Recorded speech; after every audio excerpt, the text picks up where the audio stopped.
You know, when I started Scars of Youth, I wanted to talk about the kind of pain most people never mention. The pain that lives in silence. The kind that doesn't always bleed, but still leaves a mark. We all have our ways of hiding it. Some of us bury ourselves in work, some in laughter, some in endless scrolling, hoping the noise online will draw the noise inside.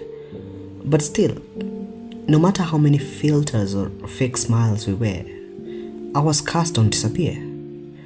They just go quiet. Today, I want to share the story of a young Kenyan woman who decided to stop hiding her pain and by doing so helped hundreds of others facing this.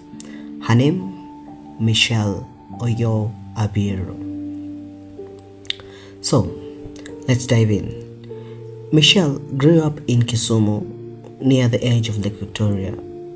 So, in a world where people talked about grades, family, and church, but never about feelings. In her neighborhood, strength meant silence. People believed mental health was something that happened elsewhere to people with nothing better to do. Yet, even in that silence, pain was everywhere, hidden behind cheerful greetings, in the tired eyes of parents, in the quiet faces of schoolmates who smiled too quickly. Michelle was only 13 when she learned how heavy silence can be. One afternoon after class, a close friend stayed by. The corridor was empty except for the footsteps and the hum of a distant traffic. The friend looked at her and whispered something that changed Michelle's life. "I don't want to leave anymore." At first, Michelle thought she had misheard. People didn't say things like that in her world. But the friend's face, trembling, eyes red, made it clear this was real. And Michelle felt something she couldn't name: fear, confusion, helpless love. She didn't know how to help. No teacher had ever talked about depression. No parent had mentioned that the mind could hurt just like the body.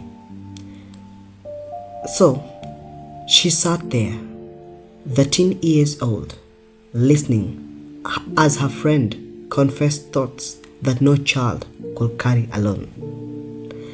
That conversation didn't end in tragedy, but it left a mark. It was Michelle's first real glimpse into the hidden wounds of youth. How people can sit side by side in class, laugh together, and yet one of them is fighting to stay alive. Through her teens or teenage years, Michelle began to notice these silent struggles everywhere. A classmate who suddenly stopped showing up. A boy who masked insecurity with arrogance. A girl who wore long sleeves even when it was hot, because cutting had become her coping mechanism. Michelle started asking questions. Why do we never talk about this? Why do adults call it attention seeking when people express pain? Why are we told to pray instead of being heard? At first, she felt alone, but slowly she began to understand that naming pain is not weakness. It is the first step to healing. Still, understanding alone wasn't enough. She wanted to act. By the time she was 18, Michelle had lived through loss, anxiety, and the invisible pressure of being the strong one. She saw friends crumble under academic stress and family expectations. Some turned to alcohol, others to silence. And she thought back to the day in school, the day someone trusted her with the deepest wound, and she realized something. If people had a safe place to speak, maybe few of them will break. So she created one. In 2017, she founded a youth-led organization project called Project FMile, spelled FMile, short of fake smile. The name itself was a confession. It said, "We are tired of pretending." It said, "We want to heal." Project FMile began small, just Michelle, a handful of friends, and an idea. They printed posters about depression and suicide awareness. They walked into schools and community centers asking principals for a few minutes to speak. Most adults were skeptical. Some said, "Our children are fine. Don't bring these Western ideas here." But Michelle persisted. She spoke softly but firmly, telling the story of her friend, explaining that mental health was not a foreign concept, it was a human one. And the more she spoke, the more students began to open up. One girl after a session whispered, "I thought I was crazy for feeling sad all the time." Another said, "I don't know, other people cry themselves to sleep." Those moments became Michelle's fuel. Project FMile began hosting communities dialogues, art therapy sessions, and awareness walks through Kisumu streets. They created a WhatsApp group where the youth could anonymously share what they were going through. They invited volunteers, psychologists to offer free consultation for those who could not afford therapy. Every conversation chipped away at the wall of stigma. What began as a small initiative started drawing attention. Michelle was invited to speak in schools across Kenya, Nairobi, Nakuru, Mombasa, name it all, where she meant more. She listened to stories of trauma, abuse, and pressure to succeed. She realized that across the regions and backgrounds, pain sounded the same. By 2020, Project FMile had connected over 100 young Kenyans with counselors or peer support groups. Michelle was recognized internationally by the We Are Family Foundation Global Teen Leaders Program, an honor given to youths who change communities before they even reach adulthood. But what made her proudest wasn't the award. It was an email she received from a former student who wrote, Your talk made me choose life again." Imagine, your talk made me choose life again. That one message reminded her why she started. Michelle began to dream bigger. She wanted to open wellness centers across Africa, offering affordable therapy for low-income families. Because, as she often said, healing should not be a privilege, When people hear about Michelle now, they imagine confidence and light. But behind her calm tone, is a girl who has known exhaustion. There were nights when she cried after workshops because hearing other people's pain reopened her own. There were moments she doubted herself, when funding ran out, when society mocked her for making youths too soft.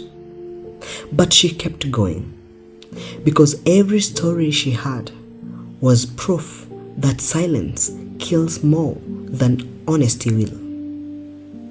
She once said in an interview, and I quote, "I learned that sometimes the strongest people are the ones who finally admit they need help."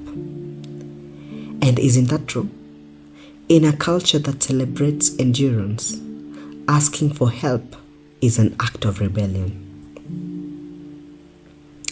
Michelle's story isn't just about one person.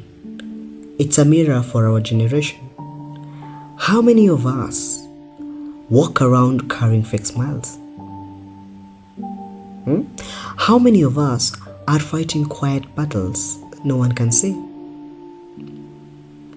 When she was 13, one confession changed her forever. When she was 18, she turned that memory into a mission. Now, in her 20s, she's still teaching us that the only way to heal a scar is to stop hiding it. And maybe that message we need. And maybe that's again the message we most need today. Because we, the youth, are bleeding silently.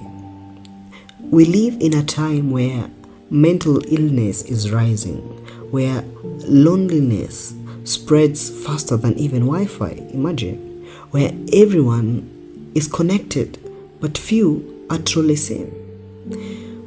We are praised for productivity, not peace. We chase validation instead of healing. But Michelle reminds us, change starts in conversation. Healing begins the moment someone listens without judgment. So, maybe tonight, as you listen, ask yourself, who around me might be wearing a fake smile? What am I hiding behind mine? And if Michelle could build a movement from her own pain, what could I build from mine? Maybe you can start by simply checking in on a friend, or by allowing yourself to cry without apologizing, or rather cry without apologizing. Maybe your vision of Project F-Mile is just being honest for once when somebody asks, "Are you okay?" Because the truth is, we are a little broken, and that's okay. Broken doesn't mean worthless. It means human. When I think of Michelle Oyoo Abiero, I think of a young girl in Kisumu who decided to turn her scar into lantern. Something bright enough to help others find their way out of darkness. She proves that you don't need to have healed to start helping. You just need to care. And maybe that's the lesson for all of us. Your scars are not just memories of pain. They are maps. Proof that you have walked through something and survived. And maybe if you share them, someone else will survive too. This was Scars of Youth, and this was the story of Michelle Oyoo Abiero, the young girl who turned a fake smile into a real movement. Next time, we'll talk about digital mirror, how social media breaks our self-worth, and how to rebuild it. Until then, keep showing up, keep breathing, and remember, every scar tells a story, but only if we dare to speak it. Thank you. This was Makena Brandon.